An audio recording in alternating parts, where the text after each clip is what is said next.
What do you want to be when you grow up, Olivia? An astronaut. I want to be a fashion designer. A basketball player. I want to be an actor. A doctor. A teacher. A chef. An artist. What do you want to be when you grow up? A mermaid. Do you know what a computer programmer is? Yeah, no. No. No. I think it's something that has codes and is able to decode a mystery. I think that they... Wait, what? Computer programmer? No. Nowadays, just about everything requires some form of programming. So, what is it? Programming is basically explaining to a computer what you want it to do for you. When you're programming, you're teaching possibly the stupidest thing in the entire universe, a computer, how to do something. Programming is one of the only things in the world that you can do where you can sit down and just make something completely new from scratch, you know, whatever you want. It's really not unlike kind of playing an instrument or something, or playing a sport. It starts out being very intimidating, but you kind of get the hang of it over time. Coding is something that can be learned, and I know it can be intimidating. A lot of things are intimidating, but you know, what isn't? A lot of the coding that people do is actually fairly simple. It's more about the process of breaking down problems than sort of coming up with complicated algorithms as people traditionally think about it. Well, if it's fairly simple, why aren't there more of us doing it? Over the next 10 years, there will be 1.4 million jobs in computer science, and only about 400,000 grads qualified for those jobs. That's a shortage of 1 million people. So, how do you start?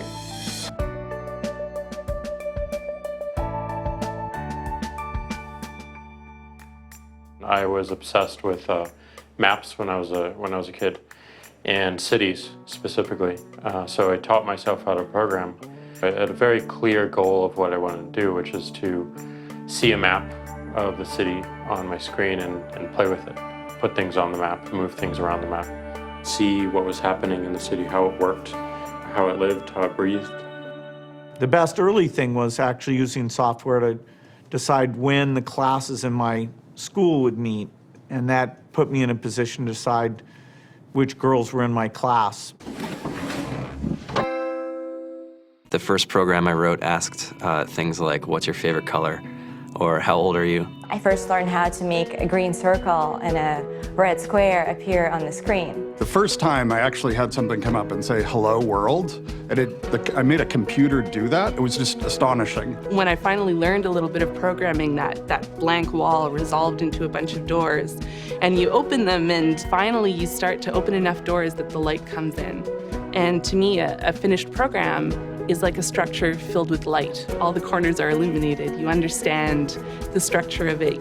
It's a really serene feeling to have completed that.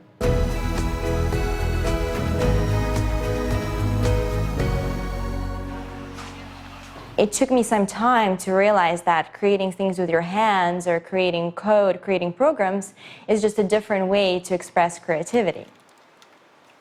I think right now there's a big emergence of the culture of making.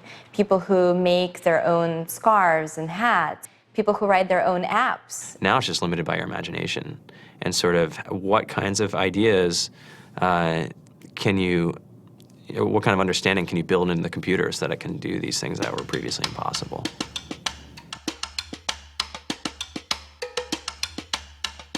All great things are built in teams when you collaborate with other smart people. You're testing your ideas, you're stimulating each other. That's what makes us successful. It's not some flash of brilliance by somebody who then codes 24 hours a day for 3 weeks. It's what happened. The magic happens when we're all on the same page, collaborating and building something together. There's a much greater need in the world for engineers and people who can write code than there will ever be supply. And so we all live these very charmed lives. To get the very best people, we try to make the office as awesome as possible.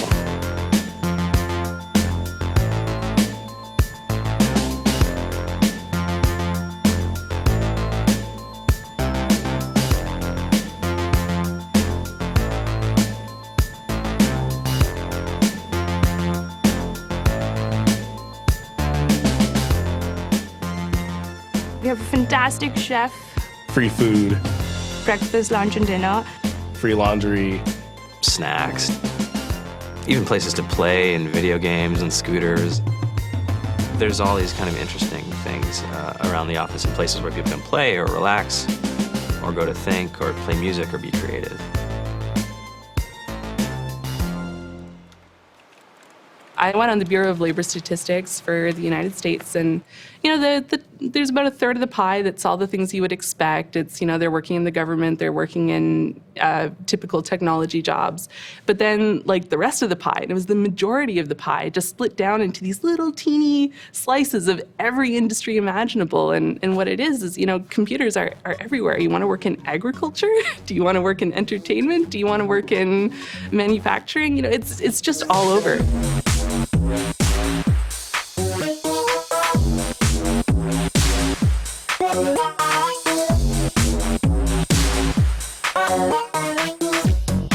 Here we are, 2013. We all depend on technology to communicate, to bank, information, and none of us know how to read and write code. So you guys, what else? Who else has an idea of what we can change with our programming? What else can we do? Tiffany? What I saw my students take away from using Scratch and programming in our classroom is that they were willing to push through problems. It really builds critical thinking, it builds problem solving, and it's something that they can then apply to math in the classroom or their reading skills. We integrated science with this programming, and I saw my scores go up 30%.